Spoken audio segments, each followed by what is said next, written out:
এবারের লোকসভা নির্বাচনে record breaking ব্যবধানে জয়ী হয়েছেন, যদিও তারপর থেকে সেভাবে রাজনীতির আঙিনায় দেখা যায়নি অভিষেক বন্দ্যোপাধ্যায়কে।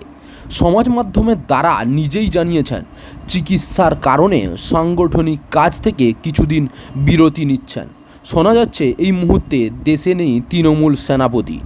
এদিকে এগিয়ে আসছে 21 জুলাই, সেদিন কি দেখা যাবে তাকে? রাজ্যের মুখ্যমন্ত্রী তথা তৃণমূলের সুপ্রিমো মমতা বন্দ্যোপাধ্যায়ের ভাইপো, দলের সর্বভারতীয় সাধারণ সম্পাদক অভিষেক গত কয়েক বছরে রাজ্য তো বটেই, জাতীয় রাজনীতিতেও পরিচিতি মুখ হয়ে উঠেছেন তিনি।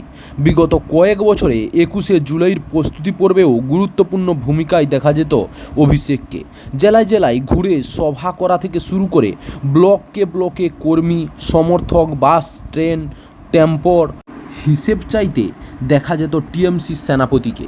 এমনকি 21-এর সমাবেশের আগে যে শিবিরগুলা হতো সেগুলাও দেখভাল করতে দেখা যেত অভিষেককে। বিশেষত Gitanjali stadium, Salt Lake central park, Khudiram অনুশীলন কেন্দ্র তিনি নিজে গিয়ে দেখতেন।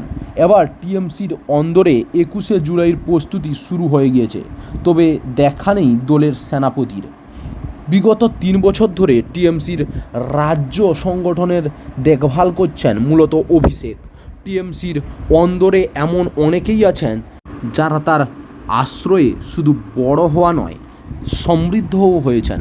মন্ত্রিসভা এবং সংগঠনে গুরুত্বপূর্ণ দায়িত্বও পেয়েছেন। এমন অবস্থায় খোদ অভিষেকই রাজনীতির ময়দান থেকে দূরে সরে থাকায় তাঁদের অনেক চিন্তায় পড়েছেন বলে খবর। এদিকে আবার দলের সুপ্রিমো মমতাকেও প্রশাসন এবং সংগঠনের কাজে হাল ধরতে দেখা যাচ্ছে।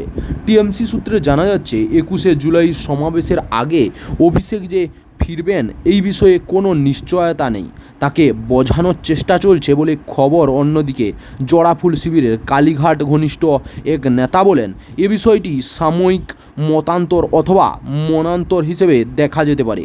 অভিষেকের বয়স বেশি নয়, রাজনীতিতে রোমান্টিকতা এবং জেদ দুটোই রয়েছে।